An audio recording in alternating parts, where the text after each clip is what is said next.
as it is in heaven. Give us this day our daily bread. Give us our debts as we forgive our debtors. Lead us not into temptation, but deliver us from evil. For thine is the kingdom, power, and glory, forever and ever. Amen. Where it all began. Working over at Lewis Glass House one night, doing odd jobs for him over there. And his son stopped by after work. I was about to head home. He says, "Are you busy?" I said, "No, going home." He says, "Well, I got a little light switch problem. You mind taking a look at it?" "Sure, why not?" That's what I do. So when I got over there, just a few minutes later, I got out of the car. And I don't want to get out of the car. I got a phone call. One that we all hate to get. I lost a friend of mine of over 25 plus years. Kind of odd timing. Going to go to a job and something, door phone rings. It was a friend's number, so I answered it. Only it wasn't him. He had passed away 15 minutes earlier.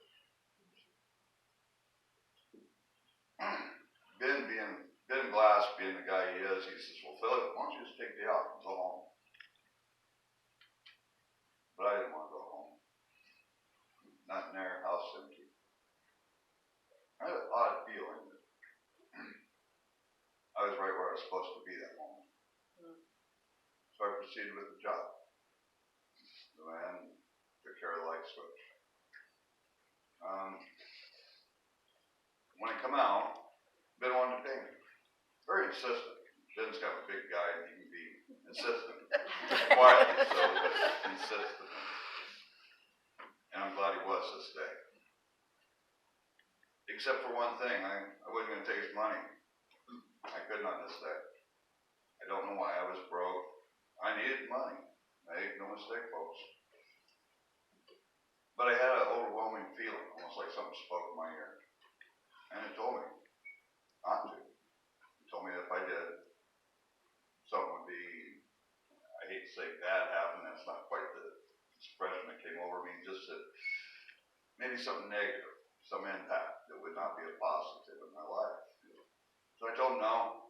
I'd bill him twice the next job I did for him. Well, he followed me out to my car. And he asked me, he told me, he says, "Phil, I want to do something for you." I said, "Oh, what's that?" He says, "I want to pray with you." And he kind of walked up and lifted his arms up, and I was still fairly new to the church, so of course I kind of, this guy's going to hug me. Yeah. But I stood my ground anyway, and I thought, okay. I looked around, no one's going to see this. Pull it tight. And he came over and he says, put his hands on my shoulders, and he says, "Phil, I want you to ask God for something. I want you to ask God for something you need." How about that? You need a lot of things. But he goes, "Be very specific." Very specific. I don't want you to ask for something for the world or the church. I want you to ask for something that you need. I've been alone for a lot of years. I'm hard to get along with. Some of y'all testify to that. I know I can see some smiling faces. I'm not the easiest going guy. But what I told him, I says, "You know what I need in my life? I need to get out of this little circle I live in. I need a wife. This is something I've thought about for a lot of years. I spend a lot of time working my shop alone." So I took a few minutes, gathered my thoughts, and I thought what I would want in a wife. A sense of humor, someone I can get along with, an equal, someone that won't back down when I'm being hard-headed, but yet giving enough to give space, to be forgiving and understanding. So then I said, okay, I know what I want. And then he grabbed a hold of my hands. And let me tell you, it's like you got a hold of. And he asked our Heavenly Father to bless me for what I asked for. And we prayed together. There, outside his house, by ourselves, this prayer. something so simple. So simple.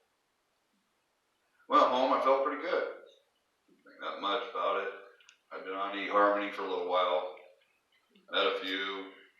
Too many red flags, too many issues, this, that, and the other. You know, this whole, I'm spiritual, but I'm not religious. You can go to church, but I'm not. That's a problem for me. I like going to church, and I feel if I'm going to marry someone, I would hope that they don't go just for me, that they go to church for themselves. This is very important. This is a very important thing to me. To be supportive of each other and such. So, on eHarmony, this lady sent me a smile. I sent her one back in a simple message.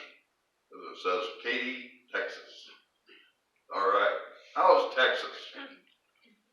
Something to get a conversation going. Well, we conversed back and forth on eHarmony for about 2 days.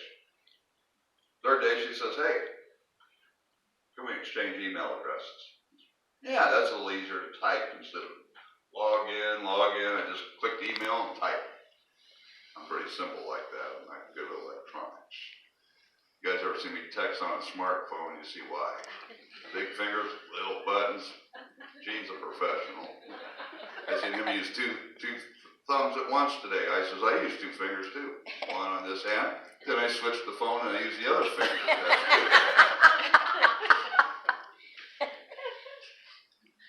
So we started emailing.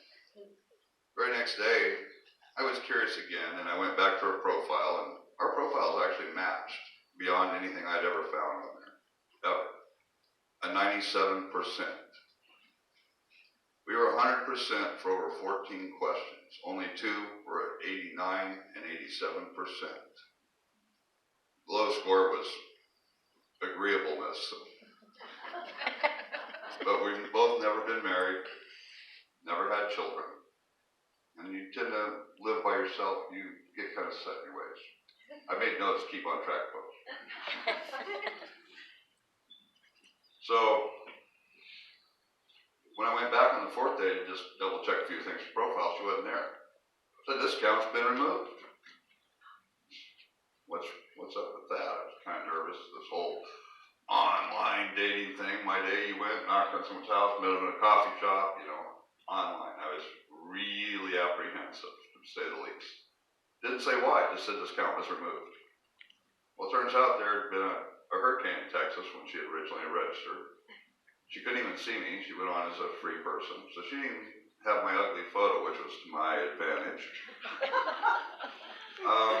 But the IP address had changed. She went home to Jakarta. And when eHarmony seen this, they said, that's red flag, close the account. She was only on 3 days, folks. 3 days. If I hadn't have been on there when I was, I'd never have met her.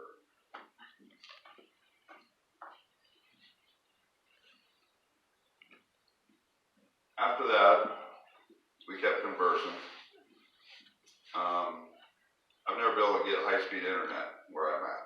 I live just down the road. It's Usenet bus. It works for about 3 seconds and quits, and has so for 15 years. Never changed. Well, actually, over 15 years. But within 2 weeks of emailing her, high-speed internet come out. This allowed us to Skype, get to see each other in person, and actually get to know each other. It's a little hard to type and text, wait. The first day we were online together, we spent 18 hours straight on the phone. Well, Skype, phone, I'd be hiding from the law for the bill that would rack up. And 16 hours on the second day. And I began to realize that the die was now cast. I haven't been back to eHarmony. I don't find the need. I found what I wanted. I found what the Lord put before me. A woman that was good in the church, supportive, sometimes abrasive. Sometimes I'm more abrasive. But we support each other. And we have love in the center of it all, beyond all else. This is what always has pulled us and kept us together, always through any arguments or otherwise. So we both have a common goal, and how much we love each other. Now I had to figure out how to get her from Jakarta, because that was one of the things, even though I told eHarmony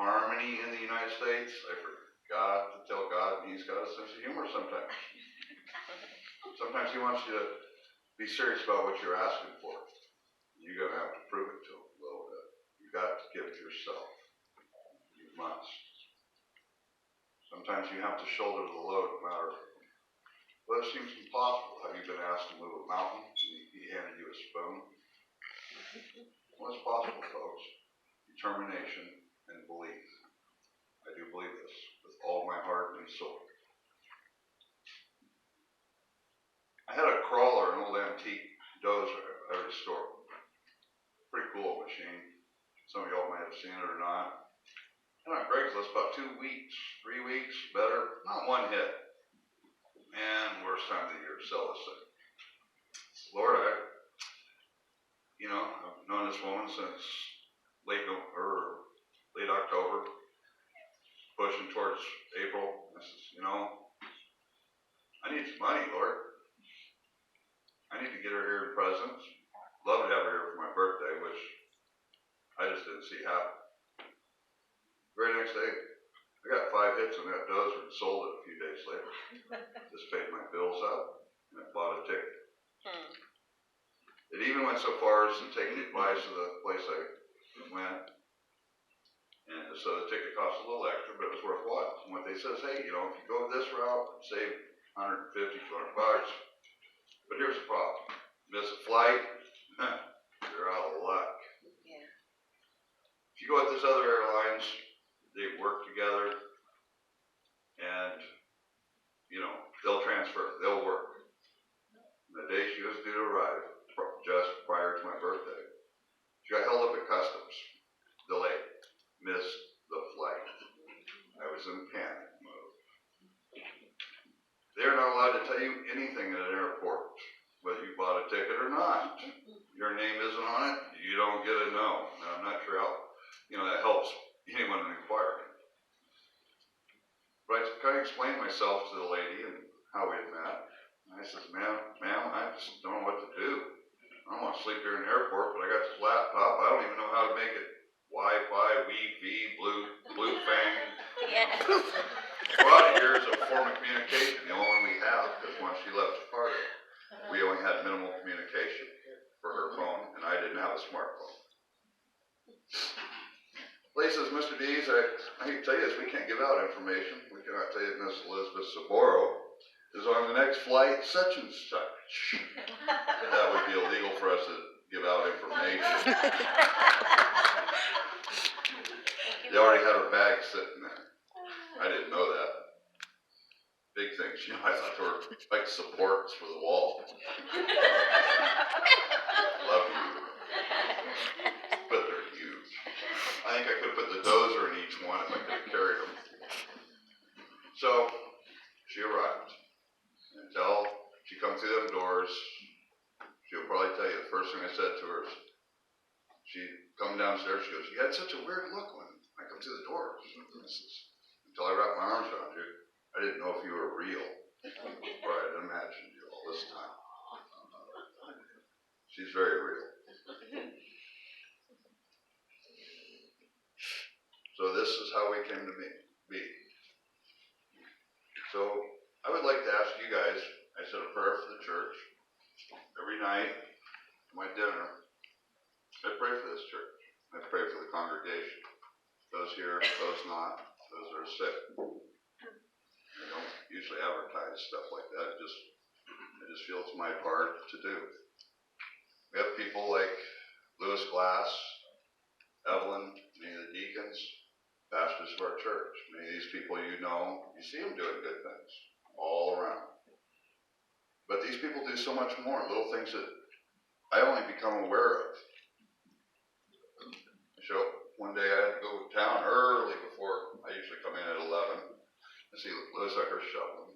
I'll see Larry doing things at church. You never notice these guys. They just do it. Just fill in. So I would like to ask y'all to do me a favor today. Why don't y'all pray for me on this next issue? Boy, I hope I don't fall down here. I'll tell you one last thing of a bit of humor. First day I come to church, Lewis looked over at me and says, "Good to see you here, Phil." And he never missed a beat in this sermon. Not even a beat in this. Good, I didn't want to be in public art, but see what it was. The day I brought Elizabeth here to church was her first Sunday here in Alaska. Baby, I hope you forgive me what I'm going to say next. This is Phil. Would you like to stand up here and introduce your guest? I stood up and went, church was full. So I looked at the floor. I says, everybody, this is, and my mind went blank. Explain that to someone that just flew halfway, literally, from one side of the globe to the other. Yeah. It is 14 hours advanced there over our time. Today is Monday morning, or Monday evening. I still get that mixed up. So I shifted gears really fast on this, and I says, okay, I got to get the brain rolling. Go to familiars. Well, y'all know me. My name is... I forgot my name. You want to talk about embarrassed? I looked at Lewis. He kind of grinned, chuckled quietly to himself, and then it began to roll. I said, Lord help me. And I remembered my name. And I remembered Elizabeth, so I introduced her to this church. So here's what I'm going to ask for you guys today. Elizabeth, you want to hand that phone to someone else? Maybe Yvonne will help you with that. Just go ahead and let it record. Just let it record here, sweetheart. Could you please come here for a second? I need your help. Where'd you go? There you are. This is going to take two people. Oh, my soul.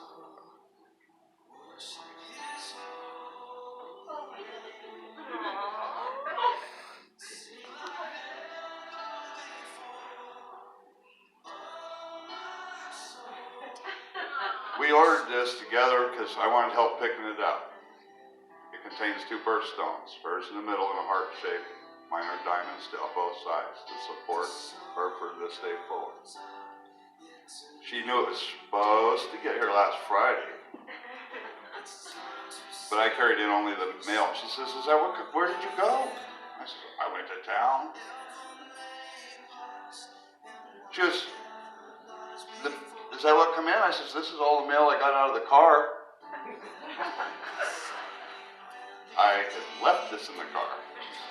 Since then, I've been accused a little bit of, you are acting weird the last couple of days. You talked to my brother, my sister on WhatsApp. I had to remember that one, almost forgot, folks. But not me, because we have a group. I says, oh, really? She says, what are you talking about? I says, oh, things that are important.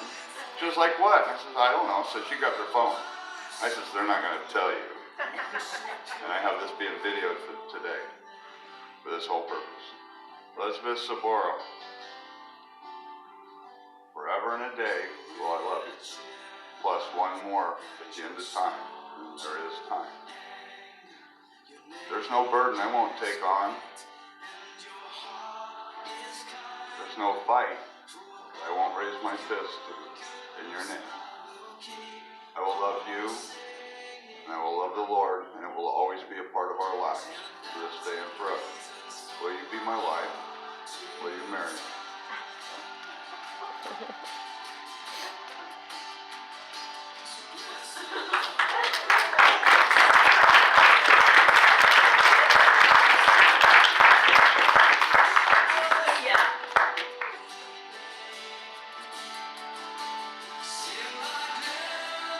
It fit. I was worried. I had to do some hornswoggling and figuring out what a ring sign was by putting it on mine and then go run out to the shop going, uh-oh, I think it's a little bigger. I ask this of y'all, everyone in this church. Please pray for us. Be supportive. Many of you already have. Many of you have given advice. One last thing was recently, again, bills cropping up. Got a few of them pink notices in the mail. They're nice color, but we don't like them. I prayed to God again. God, use a little help here. Things are difficult. I prayed as I fell asleep. I Next morning, my phone rang a little early, kind of irritating, bright and early. A buddy of mine says, I got a trailer here with a tongue hitch ripped completely off. You want to work on it? You bet, that's what I do. I fabricate, I build, I do anything. I built this trailer hitch. Really did a nice job to this gentleman. He was very impressed. Turns out, he also goes to church.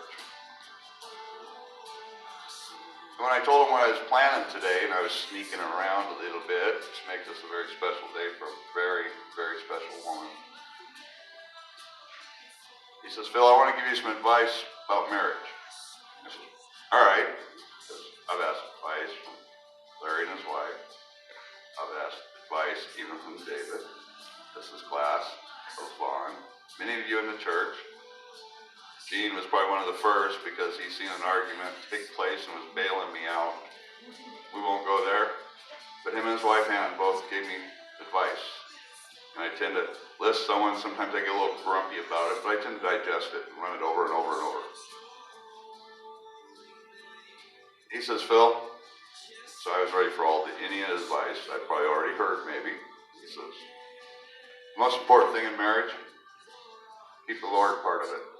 Make that the forefront of all your marriage. It is the most important thing. And that's all I'm going to tell you when it comes to marriage. This was yesterday afternoon, or yesterday evening. Now I'm done with my story. I hope I didn't run on too long, folks. Please pray for us.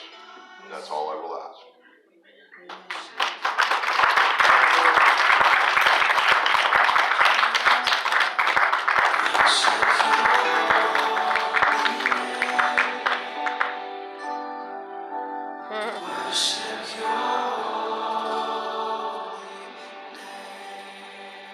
And by the way, your sister and Paula blessed this as well and gave us permission.